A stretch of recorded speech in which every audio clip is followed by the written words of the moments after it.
Hi friends, எனக்கு lovers இன்றைக்கான எபிசோடுன்னு பார்க்கலாமா? முத்து வந்து அவங்க ஃப்ரெண்ட்ஸ்லாம் கூட்டிகிட்டு வந்துட்டு கலாட்டா பண்ணுற மாதிரி அவங்க வந்து இது பண்ணிகிட்ருக்காங்க. முத்துக்கு தெரியாது இவங்க இன்ஸ்பெக்டர் வீட்டுக்கு தான் போகிறாங்கன்னு சொல்லிட்டு அவங்க ஃப்ரெண்டு வாட அங்கே போகலாம் ஒரு இடத்துக்கு அப்படின்னு சொல்லி கூப்பிட்டு போகிறாங்க. அவங்களுக்கும் தெரியாது. ஆனால் வந்து பார்த்தா அது டிராஃபிக் இன்ஸ்பெக்டர் வீடாக இருக்குது. குடிச்சிட்டு எல்லோரும் கதவை தட்டுறாங்க. கதவை இது பண்ணிவிட்டு வெளியே வாடா, ஏன்டா என் ஃப்ரெண்டு இது மாதிரி பண்ணுற அப்படின்னு சொல்லிட்டு அவங்க வந்து இப்போ இது பண்ணிகிட்ருக்காங்க. அதை வந்து சத்யா பார்த்துட்டு மீனாக்கு ஃபோன் பண்ணி சொல்லிடுறாங்க. இந்த மாதிரி மாமா குடிச்சிட்டு இங்கே இது பண்ணிகிட்டு இருக்காரு, நான் வேணா போவா அப்படின்னு சொல்லிட்டு வேணாம் படிப்பு விஷயம் அவங்க வேற டிராஃபிக் இன்ஸ்பெக்டர் வேணாம் இதை பண்ணிவிடுவோம், நீ அங்கேயே நின்று நான் பார்த்துக்குறேன் அப்படின்னு சொல்லிட்டு திருப்பி ஃபோன் பண்ணுவாங்க முத்துக்கு மீனா. ஆனால் ஃபோன் எடுக்க மாட்டாங்க. அதுக்கப்புறம் எல்லாத்தையும் வீடியோ எடுக்கிறத பார்த்து திருப்பி கிட்ட வந்து மூஞ்சி காமிப்பாங்க. நான் எந்த தப்பும் பண்ணல, நீ தேவையில்லாமல் என் பேச்சுக்கு வர அப்படின்னு சொல்லிட்டு உன்னால் என்ன முடியுதோ நீ பாரு, என்னால் என்ன முடியுதோ நான் பார்த்துக்குறேன் அப்படின்னு சொல்லிட்டு 2 பேரும் வாக்குவாதத்தே போவாங்க. அவங்க போகிற வரைக்குமே வீடியோ எடுத்து ஃபுல்லாக எண்டு வரைக்குமே வீடியோ எடுப்பாங்க இந்த இன்ஸ்பெக்டர். அதுக்கப்புறமா மீனா வீட்டுக்கு வந்தோடனே முத்து வீட்டுக்கு வந்தோடனே மீனை கேட்பேன், எங்கே போயிட்டு வந்தீங்க, என்ன ஆச்சு, என்ன பண்ணீங்க எல்லாமே. அப்போது அவங்க எதுவுமே சொல்ல மாட்டாங்க. குடிச்சிட்டு வந்திருக்கீங்களா, இருங்க நான் மாமாவை கூப்பிட, குடிச்சிட்டு வந்தால் எல்லாமே சரியாயிட்டுமா, போன வண்டி வந்துடுமா, இல்லை போன லைசன்ஸ் வந்துடுமா, ஏன் இந்த மாதிரிலாம் பண்ணுறீங்க நீங்கள் அப்படி இப்படின்னு சொல்லிட்டு புரிய வைக்கிற மாதிரி பேசிகிட்ருக்காங்க. அப்போ கூட என் வண்டி இந்த மாதிரி போயிடுச்சு, நான் என்ன பண்ணுவேன், இதுக்கப்புறம் எனக்கு லைஃபே இல்லை அப்படின்ட்டு முத்து புலம்பிகிட்ருக்காங்க. நீங்கள் இது மாதிரிலாம் இப்போ ஒரு நாள் ஒரு மாதம் விட்டு அப்படி மறுநாள் அடுத்த மாதம் குடிக்கிறீங்க, நான் போய் மாமா கூட்டிகிட்டு வரேன் அப்படின்னு சொல்லிட்டு போகிறாங்க. ஏன் மீனா இந்த மாதிரிலாம் பண்ணுற, அப்பாவுக்கு தெரிஞ்சால் ரொம்ப கஷ்டப்படுவார். ஆல்ரெடி வண்டி இல்லாத அப்பா ரொம்ப கஷ்டமாக நினைக்கிறாரு, நீ வேறு இதெல்லாம் எதுவும் பண்ணாத, நீ அமைதியாக இரு அப்படின்னு சொல்லி பேசிகிட்ருக்காங்க.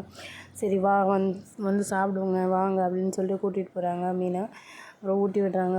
குடித்தா எல்லாம் குழந்த மாதிரி தான் பண்ணுவாங்க. ஆனால் நீங்கள் தான் இப்படிலாம் பண்ணிகிட்ருக்கீங்க, சண்டையை போய் வம்பிழுத்துட்டு, நான் தான் காலையிலேயே சொன்னேன் உங்கள் பேச்சு போகாதீங்கன்னு சொல்லிட்டு அப்படின்னு சொல்லி, எனக்கு அங்கே போகிறோன்னே எனக்கு தெரியாது, இவனுங்க தான் கூப்பிட்டு போனானுங்க, நான் எதுவும் பண்ணல அப்படின்னு சொல்லிட்டு பேசிகிட்ருக்காங்க.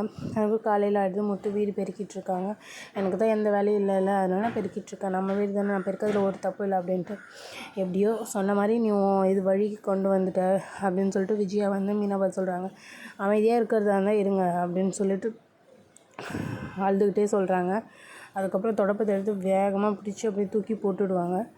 இவ பாருங்கள் எவ்வளோ கோவமாக பண்ணிகிட்ருக்கா அப்படின்னு சொல்லிட்டு, அமைதியாக இருன்னு என்னையே சொல்கிறா அப்படின்னு சொல்லிட்டு, நீ பேசுகிறது தப்பு தானே, தேவையில்லாமல் நீ எதுக்கு பேசுகிற அப்படின்னு சொல்லிட்டு அண்ணாமலையும் சொல்லுவாங்க.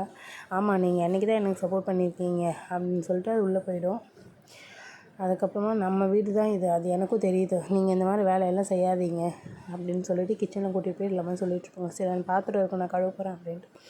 வேலை இருக்கிறப்ப நீங்கள் இதெல்லாம் வந்து செய்யுங்க, ஒரு தப்பும் இல்லை. இப்போ வேலை இல்லை உங்கள் கையில், நீங்கள் வந்து இதெல்லாம் செய்யணுன்னு எந்த அவசியமும் இல்லை அப்படின்னு சொல்லிட்டு முத்து மீனா ஆர்குமெண்ட் போயிட்டுருக்கோம். இந்த மாதிரிலாம் பண்ணாதீங்க, நம்ம அந்த இன்ஸ்பெக்டர் ஃபோன் பண்ணுறாரு, நான் என்னென்னு கேட்குறேன் அப்படின்னு சொல்லிட்டு பேசுகிறாங்க. நீங்கள் வாங்க உங்கள்கிட்ட பேசணும் அப்படின்னு சொல்லிட்டு சொல்கிறாங்க.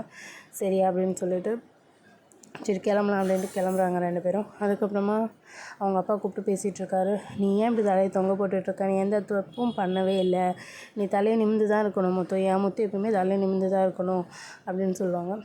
அதுக்கப்புறமா இவனும் உள்ள அந்த சிட்டிக்கிட்ட அவங்க ரொம்ப பேசிகிட்ருப்பாங்க. அப்புறம் சிட்டி ஒரு நகையை கொடுத்து, இது 3 லட்ச ரூபாய், இந்த நகை 3 லட்ச ரூபாய்க்கு மேலே தான் இருக்கும், உங்களுக்கு நான் 1 லட்ச ரூபாய்க்கு தரேன், நீங்கள் வாங்கிக்கோங்க அப்படின்ட்டு சொல்லுவாங்க. நீ ஏன் எனக்கு ஆஃபர் பண்ணுற, என்ன இருந்தாலும் நீங்கள் எனக்கு ஃப்ரெண்டு தானே, எனக்கு நிறையா உதவியெல்லாம் பண்ணியிருக்கீங்க, இப்போ கூட முத்துக்கு ஏதோ வேணுன்றப்ப சாவியெல்லாம் எடுத்து கொடுத்தீங்க அப்படின்னு சொல்லிட்டு சொன்னோடனே, சரி நீ பார்க்குறேன், ஆனால் இப்போ என் கையில் காசுலாம் இல்லை, நான் பொறுமையாக தான் நான் தருவேன் அப்படின்ட்டு சொல்கிறாங்க.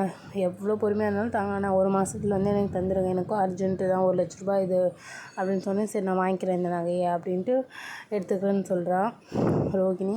இதுதான் இன்றைக்கான எபிசோட். நம்மளோட சேனலை சப்ஸ்கிரைப் பண்ணிக்கோங்க, அப்போ தான் நாளைக்கான வீடியோ வரும். தேங்க்யூ, பாய்.